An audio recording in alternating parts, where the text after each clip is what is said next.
All right, the March Madness tournament time begins this weekend for Rhode Island College. Bob Walsh, head coach of the Anchormen, joining us tonight in studio to sort of preview what's up next and talk about the season so far. Third time in the last 4 years, Coach, that you've won the regular season championship in the Little East Conference. Take me back to October.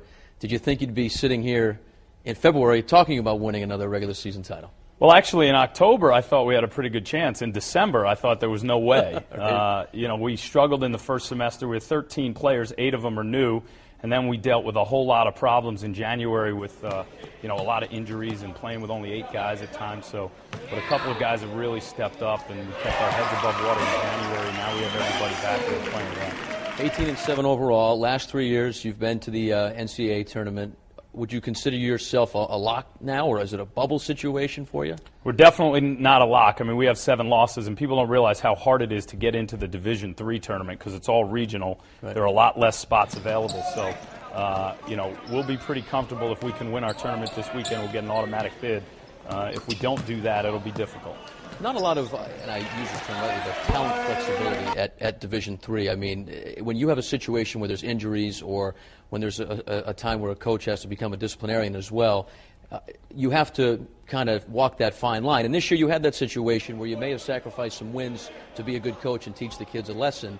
Talk about what that's like at this level, because you also been at the Division I level as well, which is a little bit different. Well, one of the things I learned early when I became the head coach at Rick is that the long-term stuff is really more important than the short-term, and that's what makes you a better team, and it makes me a better coach. So I'm very fortunate. I have 2 unbelievable assistants who bring in a level of talent that I didn't think we'd be able to get to, and we're very deep. But, if you're going to stand by your principles, you make a decision for the long term, that'll help you out as opposed to trying to get some short-term gain and cutting some corners. And luckily, we've had enough players to get through it this year.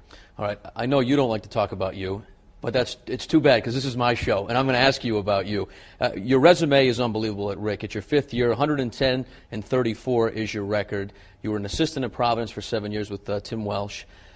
I know you're not going to say you want to die at Rhode Island College. I know you like your job, but there's going to be a situation here where there's going to be other schools coming after you. Well, the good news is I have a great job, and I love what I do every day. And to be honest, if I was the head coach at Rhode Island College 25 years from now, I'd be very happy. So we've had a lot of success. When that happens, there might be some other opportunities, but I really can't focus on that. That's stuff that's happening around you, and I always tell my guys as a team, we have to focus on the stuff that we can control. And that's something that I can't control, and I'm worried about UMass Dartmouth this Friday night because that's something that we can control. Right, I've got one more question about you, though. Being at the Division I level for 7 years, is it a situation where you want to get back there? You want to be a head coach one day in Division I? Because obviously you're good enough to be one.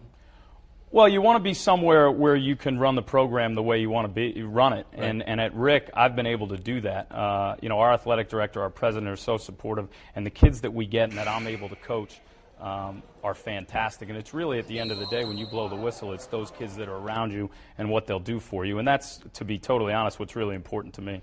All right, 2-time Coach of the Year in the conference. I'm voting for him to be the Coach of the Year for the 3rd time this year. Let's talk about this weekend, the game Friday night against UMass Dartmouth. Well, it'll be a great battle. We've played them the last 2 years in the conference championship game. We've played them 3 years in a row in the conference tournament. They were actually picked to win the league this year, and we were able to win it. So Coach Baptiste's done an unbelievable job with their program. It's a huge rivalry game. It'll be an unbelievable test for us. We were able to beat them a couple of weeks ago at their place to lock up the league title. So both teams are pretty athletic. Both teams are used to winning. Friday night at 5:30, it should be a great battle. All right. Keep it rolling, Coach. Good to see you again. Thanks a lot, Pat. I know things are well when you're sitting here next to me in late February. That's pretty darn cool. 5:30 tip at the Murray Center on Friday night. Go check out the Anchormen. More of the Sports Wrap in 90 seconds.